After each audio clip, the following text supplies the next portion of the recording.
shots ring from the woods. Take on 45. Life is good.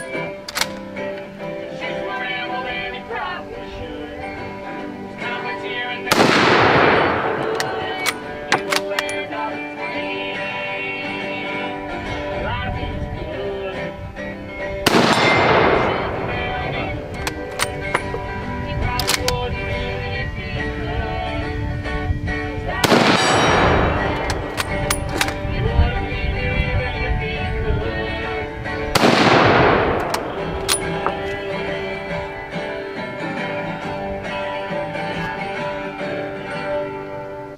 Yes, Hickok 45, your internet shooting companion, coming to you from the barren hills of Tennessee. Yes, Tennessee, the home of Alvin York. Pretty appropriate too. '03 Springfield. Yes, World War I, World War II. So glad to have you here. And I can't tell you how glad I am that you're out here freezing with me as well. Although it's not as bad as it has been. Comes an airplane all of a sudden. Dive bombing. But yes, it is a little warmer. Wouldn't take much to be a little warmer, would it, than what we've been having. And many of you have suffered it.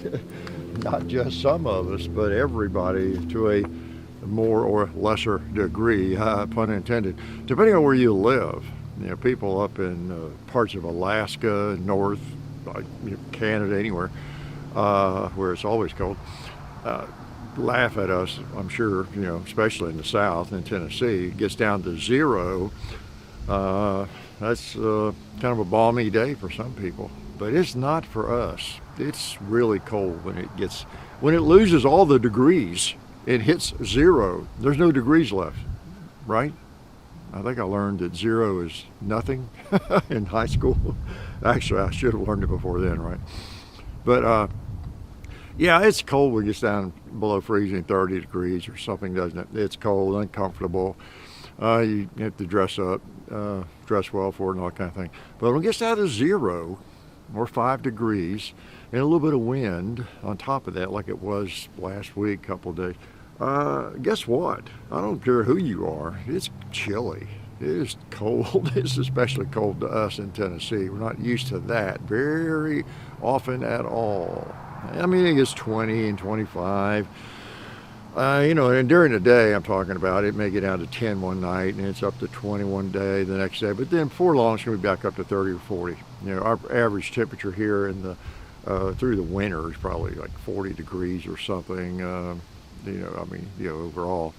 But it does get down below freezing and gets into the 20s. You know, but not for very long usually. But whew, it was rough last week.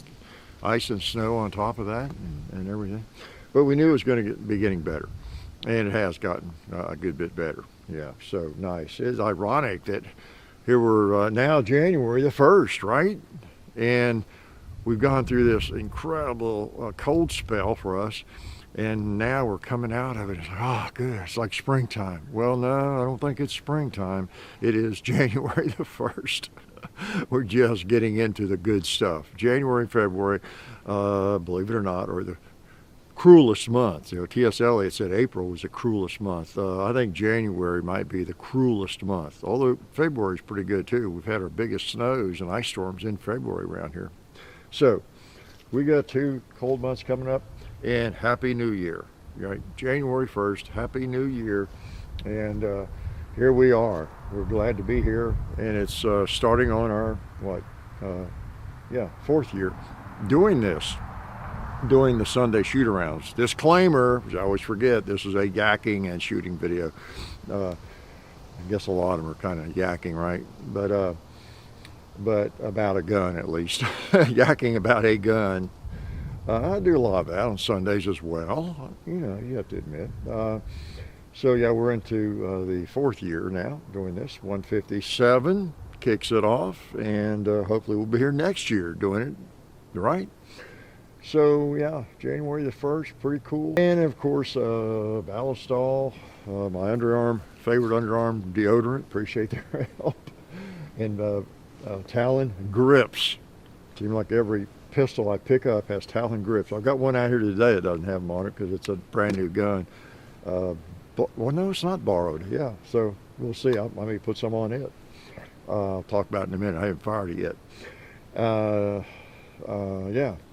So, oh gosh, am I going to forget? Well, yeah, I was also going to thank, you know what, I always have a problem, to start the year off, the, the company that makes our paper targets, Gun Fun Targets. I always want to call them Fun Gun Targets, and I get, then by the time I think it over a little bit, then I get confused again. Oh, no, wait a minute, I've corrected myself on that. It's really Gun Fun Targets, isn't it? No, wait a minute, is it Fun Gun? It's Gun Fun. Makes sense, doesn't it? We appreciate them making our paper targets for us, printing them up all pretty, and the people that help us out, including them. So, yeah, kicking off the new year, just want to make sure we thank everybody. Hope to have a good year with everybody that supports us and with you all, and hope you all get resubscribed and everybody shows up and for whatever craziness we post. It's been a great run, and still enjoy it. Plan to keep it up. Keep it up. There's always a fun gun to bring out, whether it's a new one, a borrowed one of my old ones that I love, like this '03 Springfield. Wow, doesn't get any better than that. Really doesn't. Just wonderful. And I thought, again, I mean, I'm sort of that way every week, but it just depends. Got a gun I want to shoot a little more, the test or something, but. As you know, quite often it's one of my old favorites of some sort, and good old bolt gun is one of my old favorites. And this '03 Springfield, why did I buy this? I've had this thing for at least 10 years, I guess, and it is made in 1918. We've got a couple, 3 videos on it. This is the actual '03 Springfield. I got the A3. It was made later, I think in what, 42 or 43. But, with the rear sight, the better sight in a lot of ways. But man, this thing was made in 1918. I remember that year. And in fact, that was the year my father was born. So you're wondering how would I remember that year? But, yeah, so, and of course, he was in World War II. But, yeah, I wish he had been around when I, got my hands on some of these really cool military firearms like this. I hadn't gotten into collecting them as much or shooting them before he passed away. Yeah, even a Garand. I didn't even have a Garand, and he always talked about maybe wanting a Garand someday. And but I just didn't get as much into it until the last 20, 30 years in terms of the variety of military firearms and things. Always been interested in a variety of firearms.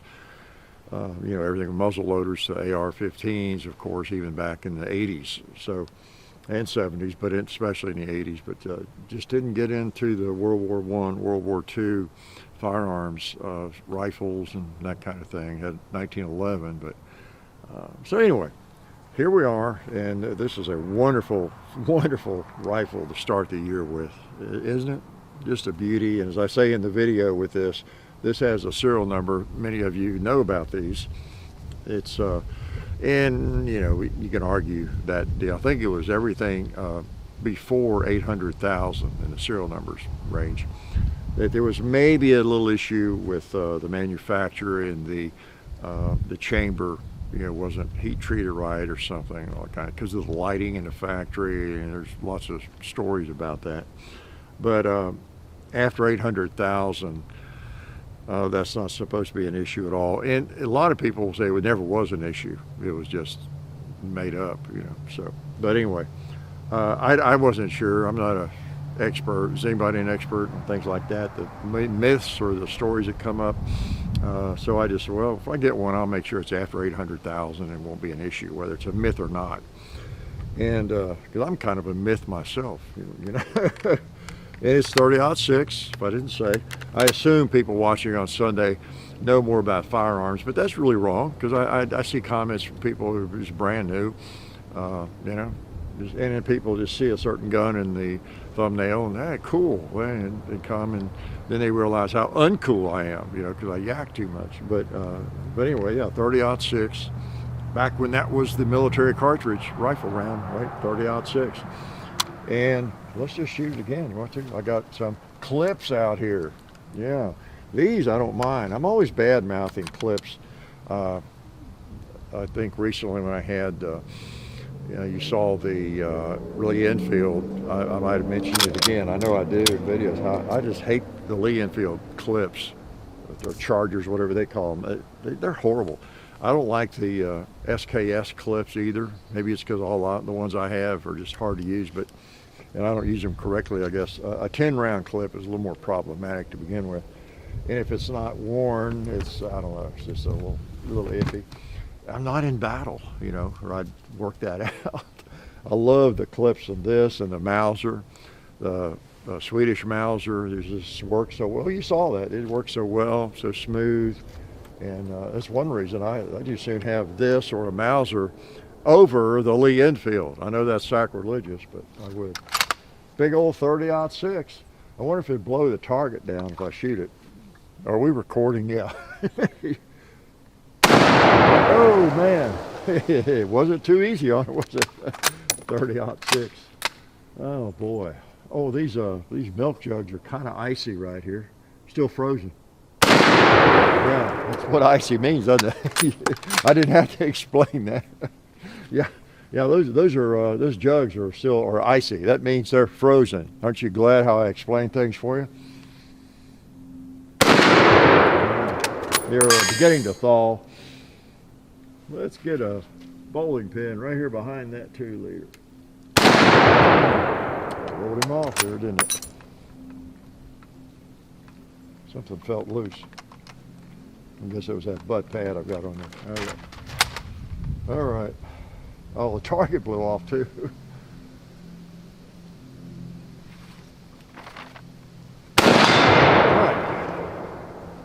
Now I see what it is. There's a little bit of so much give with that. It feels like the stock is a little bit loose or something. 5DK. I forgot why I put that on there now. That was about a year ago. Something, I don't know. But let me get, here's the target. It blowed right down, didn't it? It's the problem with the wind. 157. I blowed it off of there basically. We'll stick him up here. They can blow off again. I go through a lot of these little stick pins, I'll tell you.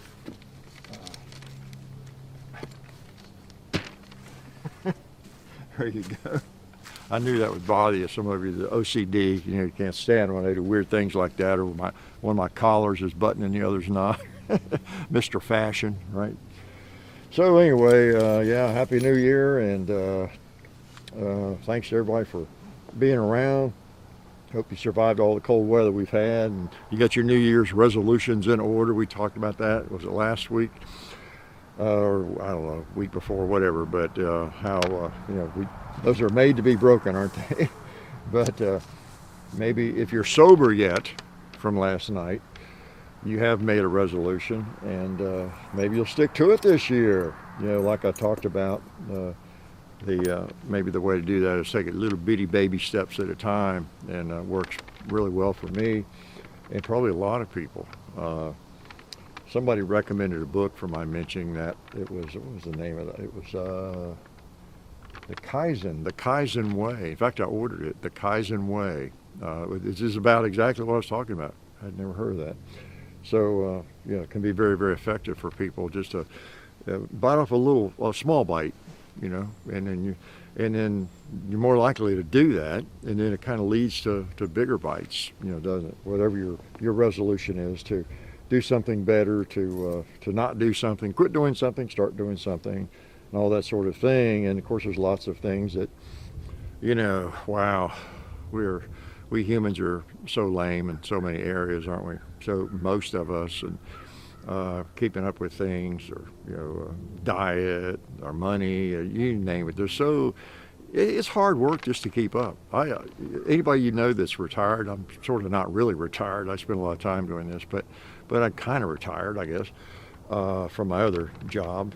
Actually, I just quit so I could do this full time, so I'm not really retired. But But there's still days where I don't have to do anything if I don't want to. A week, I could do nothing for a week if I want to. But then I got it busy next week, maybe. But what was I going to say? Yeah, I made this comment about anybody I know who doesn't work or is retired, whatever it is. You have these conversations. Wow, how did I get everything done back when I was working? And I think the same way, because you're so busy, just the normal stuff of life. Just getting things done, getting the bills paid, and managing your life. There's always something to do.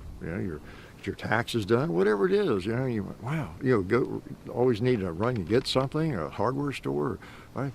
And I'm the same way, because I used to go in early in the morning. There was no doing anything, and then in the afternoon, it was kind of late getting back usually, and because I worked 40 miles from here and fought the traffic in the afternoon. I went in early enough. I didn't fight much traffic, but I went to the other side of Nashville. The last 23 years I taught, and you just wonder how you got things done. So when I see people, 2 or 3 kids, and both of them are working, or one of them's working, you just know, man, busy life, busy.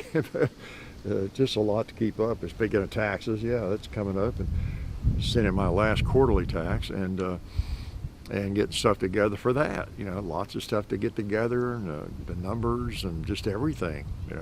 Forms and all the stuff on your car and mileage, and just lots that we have to do. And anyway, back to the resolutions is just jumping into that stuff.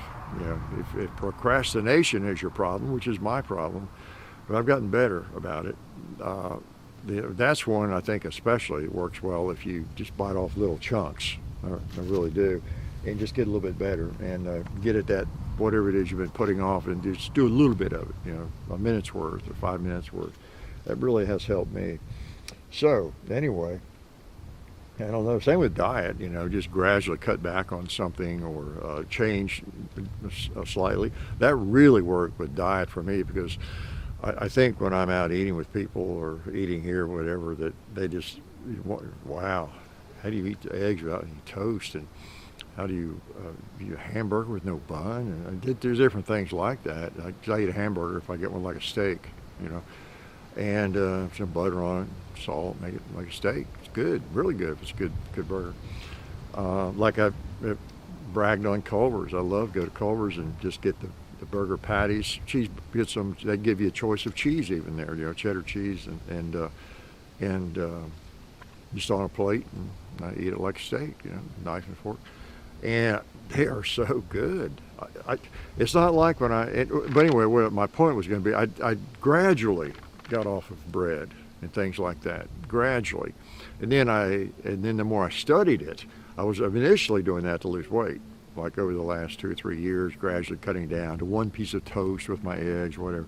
And then I got to where half a piece of toast is enough, and I don't miss it. Didn't miss it then. I just take a nibble on a little bit, keep that flavor with the eggs. But then I, especially after I learned through my research, realized, bacon and eggs are one of the best things you can eat, one of the best foods you can eat. And the saturated fats in the butter are great, for you. And so I started eating more bacon with it too. And I don't need to eat toast at all, and I don't miss it. So it's not like I'm suffering there eating my burger with a knife and a fork, or eating my eggs without any toast. Oh, yeah, poor Hickok. Not at all. I look forward to it even more, because I know it's a lot healthier, and it's not just the weight; it's the health.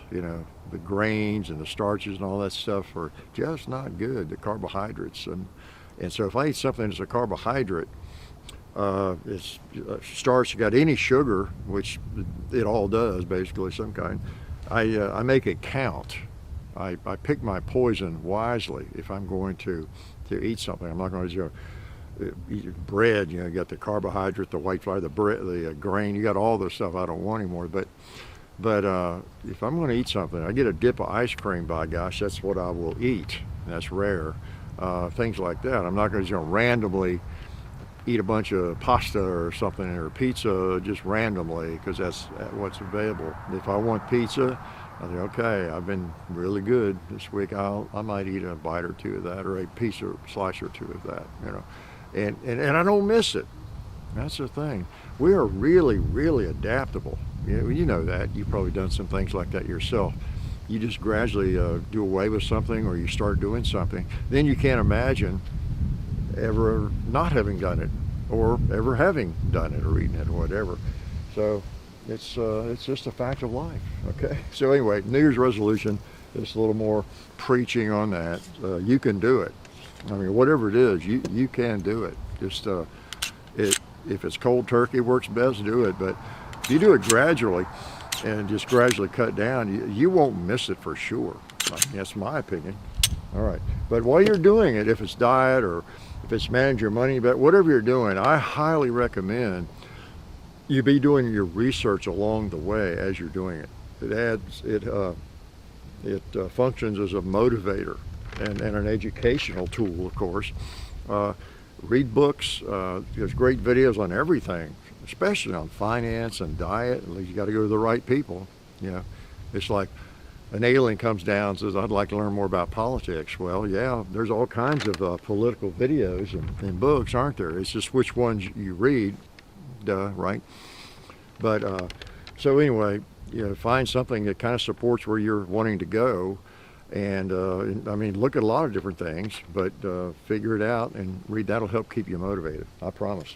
Now, speaking of being motivated, to continue wasting firearms or money on firearms, many of you have been requesting this gun. I think I'll not show it to you. I'll just shoot it, see if you can tell what it is from the sound. No, I won't do that. This is a Glock clone, another one. This is the PSA Dagger. Y'all been requesting for a while. The $300 Glock 19, okay? So this is kind of the other direction from the Shadow systems, right? They're like, enhanced Glocks, improved Glocks, at least they think, okay? And most people probably would think they're slightly enhanced Glocks, and some of them are even more enhanced. This one goes the other direction. It offers and I don't know a lot about it yet. I've had it for a week or two, and haven't shot it yet. But it's kind of a bare bones Glock 19. It's, I guess, about as cheap as you can actually make a Glock. The patents ran out, and so you got a lot of companies doing this. So yeah, we need to look at that. We need to look at that. Okay, it's got kind of a gray metal finish, more so than a Glock. So I mean, it feels okay. In some ways, the grip feels a little bit better. I'm not as bothered by the hump on the Glock 19 as I am the 17s and the bigger frame Glocks. So it's got a wider trigger. All right, so I got some of this 150 grain lipstick ammo, Syntec. I'm gonna try. That's what was handy, so I loaded that first mag with that. So let's shoot it. I probably shouldn't. Why don't we shoot the first shots with my old standby stuff? This is 124 grain Federal. This is what I always shoot. Let me shoot this first, in case we have trouble. I don't want it to be the first mag, and then not be sure if it's because we're shooting 150 grain ammo in it or what. That's different or what. So here we go. Oh, glad I put the target back up. Oh, really accurate. Same hole. Okay.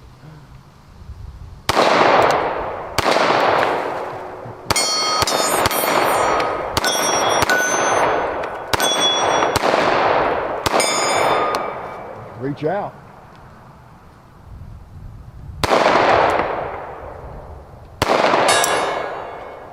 Well, I couldn't hear it. I think I was going low probably. Try these 150 grainers.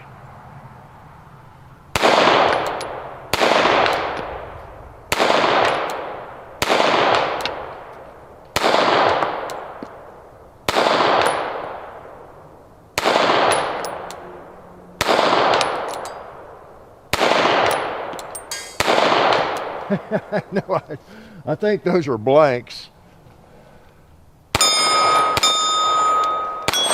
I'm gonna hold a little bit higher.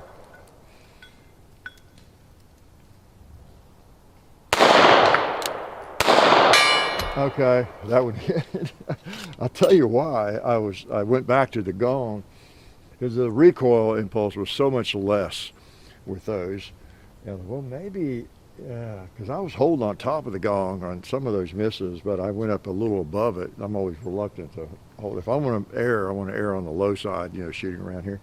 But yeah, I held up a little higher, and it hit. Let me try that again with the old standby, 124 grain regular ammo.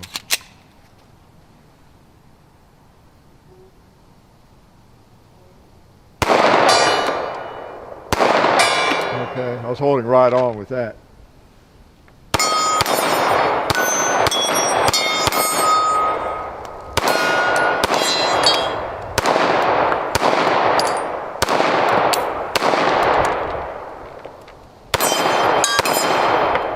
All right, seems to work. Feels okay. Yeah, that's one reason the 150 grain stuff is great for subsonic. I don't know if it's totally subsonic, but you get a nice. Well, it was awfully good. Was it the CZ Scorpion? I guess we shot some of that in. It did really when we had the suppressor on it. So it's a lighter ammo and it's pretty good for that. So that mag that I had that in was the mag pull. Yeah, that came with the firearm. I think maybe just one. I think one comes with it. It is really a budget gun, and it could be the magazine. The reason I was missing the gong. That's what it was. It was the magazine, off-brand magazine. Well, Magpul's not really off-brand. I still almost think of it that way with Glock though, because Glock mags have never had a problem, whereas so many guns that have come out through the years. Some of the aftermarket companies produced magazines that were actually better, like 1911s and things. But with the Glock, there was no desperate need to make a better magazine. And I've always said that when others have come up with magazines for the Glock, like, okay, what are you doing? It better be 100% because guess what? Glock mags are about 100%, reliable. And speaking of my pontification, again, the sparkling water, in getting one of the little steps I took, and it's kind of a big step for me, and it would be for a lot of people, was getting on soft drinks. And even though I went to diet soft drinks, so I wasn't necessarily getting fat because of that, although it does have an effect, and it's very unhealthy. But that was I shouldn't really call that a small step. That was a big step. It took a fair amount of discipline, I think. And again, sparkling water helped me make that transition. That's coming up on a year, really. So it's hard to believe. And I'm not really tempted on that at all. I don't look at the soft drinks or the Diet Cokes or whatever in the cooler at the market. I'm guessing I think, boy, one of those would be good. Maybe just one. No, it would taste like syrup to me. It really would. So anyway. Just full of advice right on New Year's Day. Gosh, 2023. Who'd have thunk we'd all be here in 2023? Especially you old people like me. 2023. Amazing. So yeah, a couple of cool guns. How's that for a contrast? A cheap, I shouldn't say cheap, but an inexpensive Glock clone made in 2022, I guess, and beautiful rifle made in 1918, and they both shoot. They both work. Yeah. So yeah, as I say many times, we even did a video on that. A variety is a spice of life. I think we did a regular video, didn't we? Some point on that, and then also a short where I pulled out the AK. But yeah, that's interesting. Gosh. So yep, it's hard to believe that we're here. I got a news flash. I saw a news item on my phone running through the news. Said there was what was it? Oh yeah, Twitter erupts over something somebody said. I've talked about that before. Like those are news items when Twitter erupts, when there's a backlash on Twitter.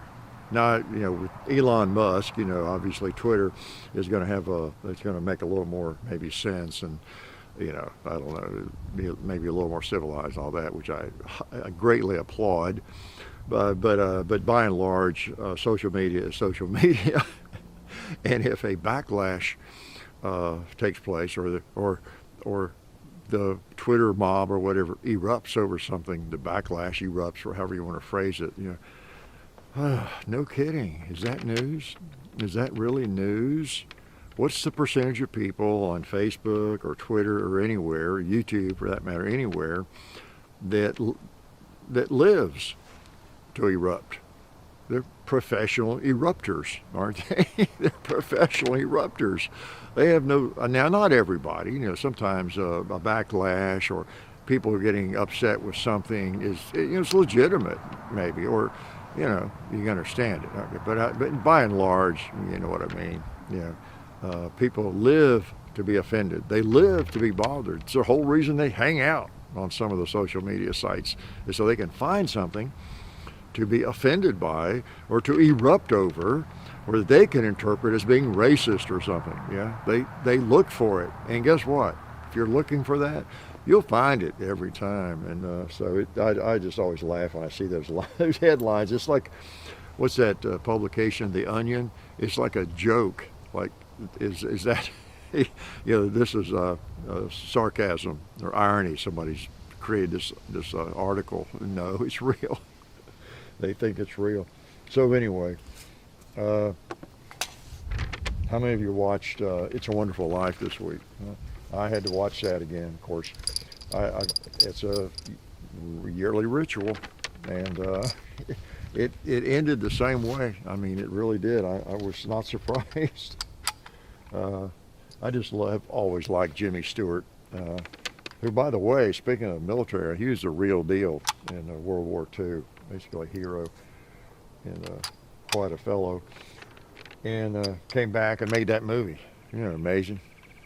And a great actor. He made some great westerns too. So, anyway, and I prefer to watch it in black and white. I have watched the color version, but while I was that same night, I think I thought, you know what, I'm gonna crank up. I thought I heard something. The UPS man told me. I watched The Day the Earth Stood Still. How many have seen that? Now, I mean the old one, not the new one. I think I've seen that one too, but the old one, made in 1950 or 51, with Michael Rennie, Donna Reed, and all that.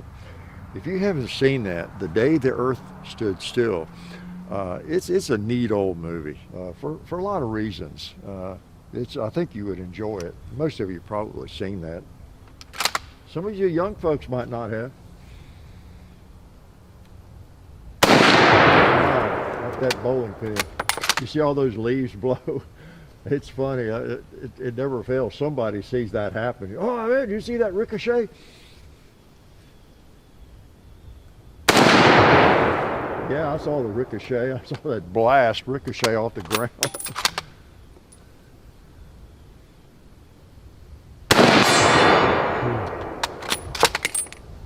How about a buffalo over there? Can I see it well enough? A little high.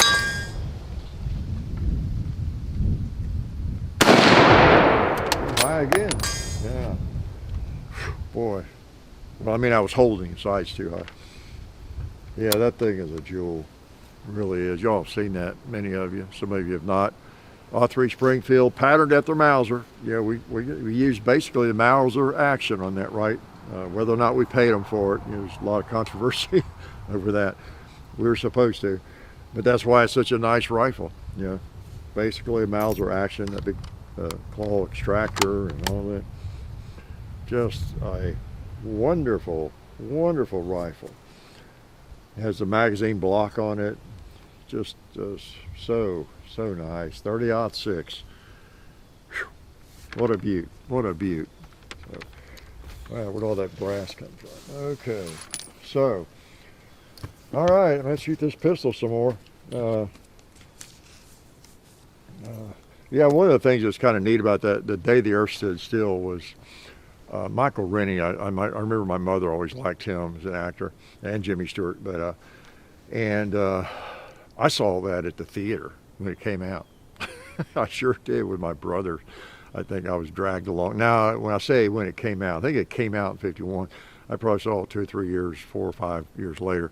But it was like a new movie. Back in the 50s and 60s, 50s especially, movies would come around to the town, little town, I don't know, when they came out. But then, I don't know if it was a good movie. There weren't a billion movies. That movie would come back the next year maybe, and it would be there, and everybody go see it again. You have to remember you did not have the option of plugging in your VCR. You know, you just calling it up on the internet. You had no control over movies. Even up into the 60s, 70s, movies, you'd have like a movie of the week on Saturday night or something, or Friday night. And you were just at the mercy of all those commercials, of course, and in whatever show the NBC chose, what movie they chose to show, maybe. Then, I guess when was it, Sunday afternoons or Saturday afternoons? You see some of the old movies would show, started, I don't know, in the 60s or 70s, but you're at the mercy of that too. You couldn't just watch or like to see, episodes of The Twilight Zone. Or I'd like to see The Day the Earth Stood Still. Well, it's not on anywhere. You can't see it unless you can find a theater in Peoria, Illinois. Look around. Maybe someone is showing it next year. It's hard for us to imagine where I can go to the house and, on my phone, call up almost any movie, that I want to. So it's a really a different world, no doubt about it. So I've enjoyed shooting SKS lately. You haven't seen all of it. I had it out here a couple of weeks ago, I think. But I found a really knowledgeable fellow on YouTube that I learned a fair amount about. I've got I've had the Russian SKS for a while, and I picked up a Chinese, Type 56, or 2 maybe, and I've learned a whole lot about them and realized how little I did know, just from you're really watching this video. I wrote down his, some of you are familiar with it. Triangle 26 is a username. So if you want to know about an SKS or more about it, he's a pretty good source. He's really investigated that stuff and knows what he's talking about. It seems to, and what I've learned so far all seems to pan out. And I've looked at some other sources and other videos as well, and learned that I got to doing. I was really trying to learn more about the Type 56 Chinese SKSs, because they have this reputation of being junk or something, like the AKs, and it's quite the opposite actually. In a lot of ways they're better than the Russian ones, so it's crazy. But because they use them for like 20, 30 years, and they worked out all the bugs, whatever, but it was short-lived in Russia. But I also learned, I've got the Russian model, which is a beauty. I love that one. My first one that I guess I ever bought. And the big take on those Russian SKS is that they're all refurbs. If they look nice, they're refurbs, which is fine. Nothing wrong with a firearm that's been refurbed, taken back to the factory and redone and all that. And so and every time we do a video on it, if I mention it's never been issued or it doesn't look like it's been issued, it seems like it's new, And I don't know for sure. I don't care one way or the other, but it just sure seems like it's new, like it's not been used or refurbished. Might have. And people will make comments and argue about it, or they'll say, "No, that's a refurb." It's just okay, you say so. And then someone else say, "No, that's a new one, man. You got a jewel there." Okay.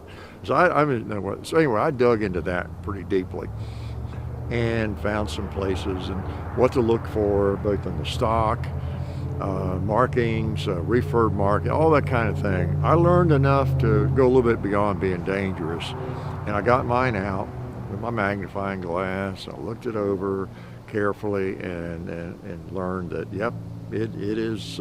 It's just. I mean, it's like it was issued. It's been issued, I guess, but it hadn't been used much. The only scratches are on it are what I put on it, from a safe and from back when those things were considered.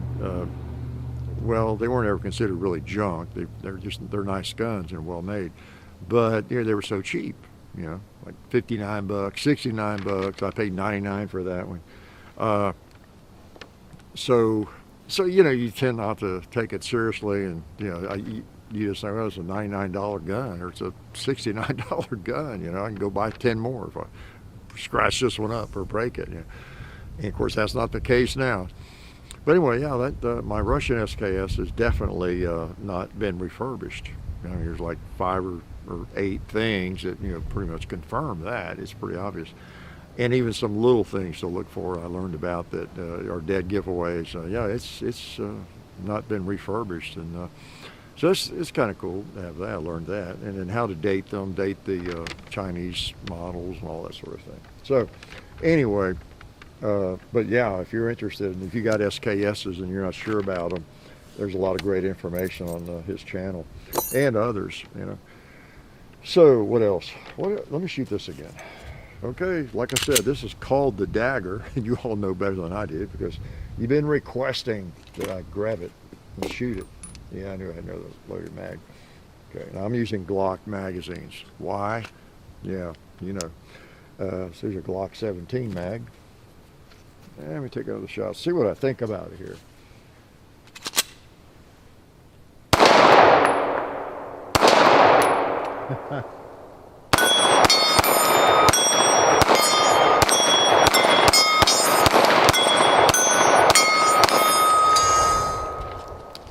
Yeah, I kind of like that feel of that trigger. It's a little wider and it's smooth. It's not got a bad break either. Not bad. I mean, when you go slow with it, okay, it's like it's kind of creepy. Oh wow, a lot of creep. I don't know, when you shoot it though, it doesn't feel as bad. Huh? That's true for a lot of triggers. So I don't know, yeah, if you want to, of course, I don't know what you don't have. Yeah, I'll do a little more research on the things. You probably don't have as expensive, as good a finish maybe, and whatever else, I don't know. But you take it apart, it's like a Glock frame does for sure. But that's nice. And again, this is one reason that I have no problem with high point pistols. They're just so awkward and gaudy and weird, they just really are. And but they're really inexpensive. But from the very beginning, the reason so many of us, and I'm sorry to make fun of anybody that has them. I'm not making fun of you for one thing, but the point that all of us experienced shooters make, that if shot lots of guns and have guns, have bought and traded guns our whole life, the main point that we make in our defense when we make fun of high point is they are awkward. I mean, compare with this, it's like night and day, and this is a $300 gun, and you see it shoots fine, feels great, and breaks down just like a Glock, and standard mags and all that kind of thing. Which again just confirms, cut the beer for a couple of months and add a few more dollars to your gun budget, and you can buy something like this, or even for less money, and it's like miles ahead in terms of feel, ergonomics, function. Probably you can break it down and clean it. It's the disassembly procedure is standard. Or as I've said all along, get a used revolver. You got a used Smith & Wesson, something that's been carried by maybe police, and is maybe it's scratched up or whatever. Finishes off of it, but it's probably not been shot a lot. And you can get a quality gun, a used gun, for not much more money. That's always been my point. But I mean, if you like a high point, buy it by all means. If it feels good to you and you shoot it well. So that's the reason that it's not like all of us experienced shooters are just looking for something to criticize, or because it's cheap or whatever. It's a feel. If those things sold for $1,000 a piece, And I picked one. It would feel the same to me. Like, oh man, I mean, they're just almost comical, the way they feel and operate. So anyway, that's my bias. I need to shut up about high points. And it has nothing to do with the cost of them. It's the design of it and the way it operates, the feel of it and all that. That's what it is. So like I say, if it were $1,000 gun and it had that same feel, put together the same way, I would have the same feeling about it. There we go. Whew. So this is a pretty cool little gun, I'll say, so far. Can I shoot a little bit more? I might as well empty this mag. Okay.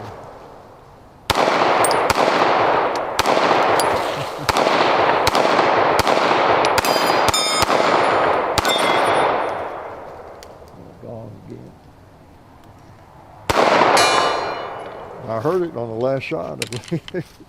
Okay, I better let y'all go. Gosh, do I have any advice? I've been giving you enough advice, haven't I? Well, you young people, since it's a new year, let's just say don't dwell on the past. Whether you have all kinds of resolutions you're going to stick to or not, don't dwell too much on the past. Look to the future. How's that? And don't let the past be too much baggage either. If you actually are, you're growing, whether you want to or not, you're changing. We all are, life moves on. You'll be a different person in a year or two or whatever. It's going to happen. Just try to be a really even a better person than you are now. One thing I may have mentioned this before, I've always I have found interesting is one advantage of having been around a while and have taught school and been around a lot of young people so much of my life, starting in the early 70s. And so I either watched them grow up right there in the school where I was teaching for like 6 or 7 years, or run into them later in life, And so I've actually had realistic, as you say, empirical evidence, the experience of seeing those youngsters when they're like in 7th grade, 6th grade, 8th grade, when they are developing humans, as they used to call them, and then seeing them again at 15 and 17, 18, and then maybe running into them or hearing about them when they're 25 or 35 or 50, I was in a restaurant over in Ashland City not all that long ago, and there was a fellow sitting in there. I didn't really recognize him right away. He knew me, and we talked. And I had him in class in the 7th grade in about 1973 or 4. He was a 7th grader in my class, And, I run into him, and he's a successful business guy and all that. And, and he's, 55 years, he would have been like 12 years old or 13 in 1973. Okay, so whatever that is. So, but anyway, that's a kind of an extreme case, but I run across them, run into them all through life. And my point here is even the guys, because the first go around in teaching, I taught for 6 years. It was all boys prep school, college prep school. And some real goofy guys and some characters and all that, along with, lots of, there's a wide variety, like in every class. But even the guys that were, you wondered, man, what's going to come of you, and just not doing the work or whatever, struggling or maybe hard to control yourself, whatever it might be. You run into them later and they're fine. That's my point. They're fine. Now, there maybe were 1 or 2 exceptions out of all my years of teaching, 29 years, where I'd heard about somebody maybe getting in trouble with the law or whatever, But by and large, all those youngsters, middle schoolers, that if you didn't have that experience of seeing them for years after that, or running into them years after that, it'd be really easy to just think about some of those names and, wow, I wonder what happened to that dude. I bet she didn't go too far. She's probably in jail somewhere.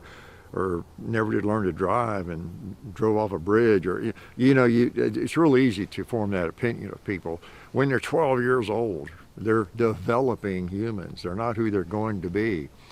Think about you. I think about me when I was that age, even when I was older. Wow, I really was a developing human. Well, I'm still a developing human. We're all developing. But anyway, my point there is a long way around the barn is don't dwell on the past or who you were or feel embarrassed or guilty necessarily, unless you need to a little bit, about who you were 5 years ago, 10 years ago. I've seen it firsthand.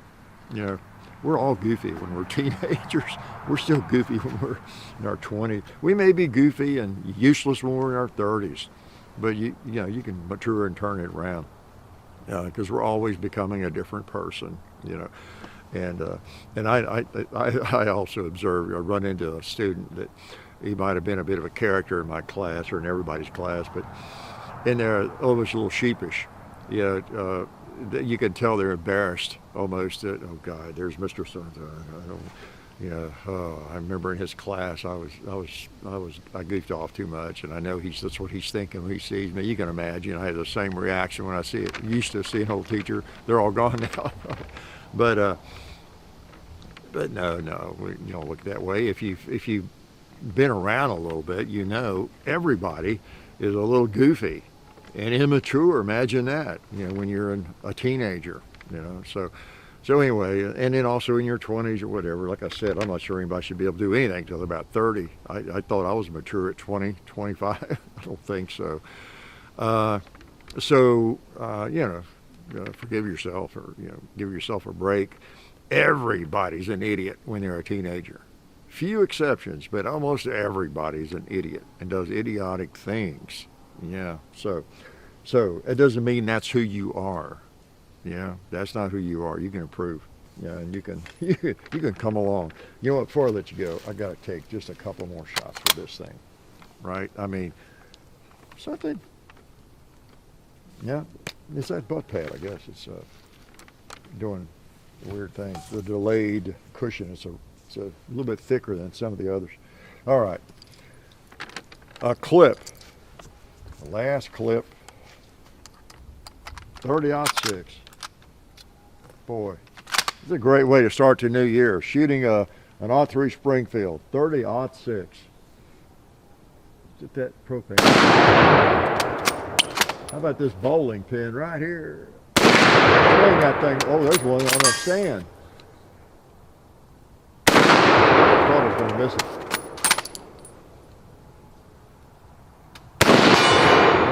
Let's put the last one on the gong too.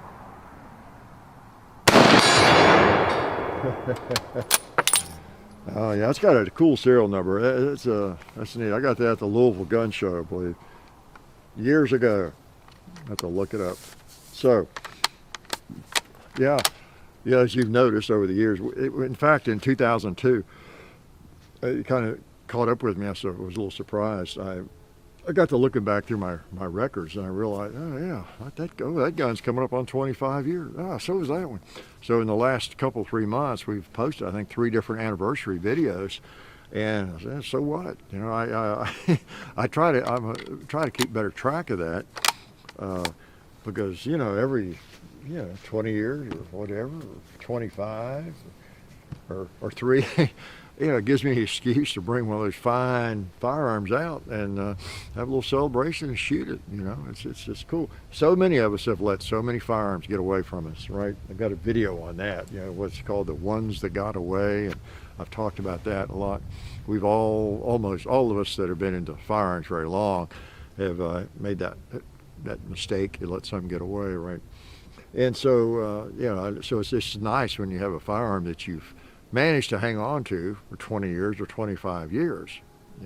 I've got some longer than that, but it's worthy of a little attention, I think, a celebration. Yeah, got one coming up next year. Well, no, this year, 2023. Well, maybe more than one, I don't know, but I got one pretty, I say significant, a very commonly carried firearm. Yeah, and I'll have to look through the years. So if it's to be a 25-year anniversary, so now it needs to have been one I bought in '98, right? Yeah. So it might be a couple more like that. What's coming up in 2023 that I'm looking forward to is the 150th anniversary of the Colt Single Action Army. Yeah, in fact, it was on the front cover of the American Rifleman. I noticed I got. But I was already thinking about that one. So sometime during 2023, we'll have to celebrate one of my very, if not my very favorite, firearm, and do an appropriate 150th anniversary of that, because that firearm came out in 1873. Most of you know that, right? And that makes it 150 years in almost continuous manufacture, and it's being made as I speak. Isn't that bizarre? Virtually the same way it was always. It's virtually the same firearm, and that's pretty cool. Pretty cool. I'm also happy that so many of you like that firearm and the clones, and you write me and tell me about you bought a Colt, or you bought a Birdie, or you got a clone of it, or the Schofield, the lever guns. So many of you are into those firearms, and young people. It's not old people, it's young people, which is cool. It tells me a lot. Somebody is 25 or 35 or whatever, or younger, and they are fascinated by those kinds of firearms. They're truly a firearms enthusiast. They really are, and appreciate the history. They really do. That they see something out there that's interesting besides an AR-15 or a pistol like this, which are very cool too. But it tells me a lot. I'm impressed. I'm always impressed with especially young people, anybody but young people that find value or significance in those old guns, like this one. Yeah, it's pretty cool. So anyway, I'm going to shut up and let you go. And Lord knows how long I've talked today. And I guess hopefully you've gotten over your hangover. And just like last week, a lot of you probably are not watching this at 5 or 6 in the morning, right? Because it is after, newsflash, January 1st comes right after New Year's Eve most years. Yeah. And so some of you might be working to fix a headache, you think? Yeah. So anyway, we will wish everybody a happy new year, but we should be wishing ourselves a happy new day every day, because it doesn't have to be January the 1st that we regard as a starting over time, right? Every day is a start. Every hour is a day, a time that we can change ourselves or improve ourselves. Or if your goal is to make yourself worse, you can do it anytime, right? Hopefully you're looking to improve yourself in some way. Yeah. We definitely need some improvement in society. So the more of us, the better. The more of us that are actually trying to improve ourselves, become more aware, become more enlightened, become better educated. And I don't mean degree-wise. I mean just better educated about everything. You name it. The healthcare system, finance, diet, especially in the healthcare system. And it just learn to look beyond conventional wisdom on so many things, and not take the conventional wisdom as the gospel. Historically, I think a lot of us have done that, and we have learned that it might not be the way it really is, and we've learned a lot in the last few years. And so we all need to become as well informed, I guess is a better word, as well informed as we possibly can, and then make sure we get our little butt to the voting booth every chance we get, right? So, speaking of that, of course, as always, make sure you're keeping up with the gun rights issues, and you're voting, and you're letting your politicians that represent you know where you stand on that. Even if you're not very political, if you own guns or plan to own guns, you have to be political to a certain extent. You really do, because it's such a political issue. Like, you may want to just forget politics, but meanwhile, the people trying to ban like every gun basically, if they could, but especially probably most of the guns you might consider buying at some point, they're busy organizing and pushing legislation to do that, just that. So you can ignore it if you want to, but if you are ignoring it, you're not much help. Okay, so I'll shut up and quit preaching, and it's great to be alive in January 2023. I think, yeah, a lot of things we don't like, but it's always good to be alive. It is never that bad to be on this side of the grass, right? Yep, you want to be on this side of the grass as long as you can, and because you're going to be on the other side soon enough, right? But hopefully not today. Life is good.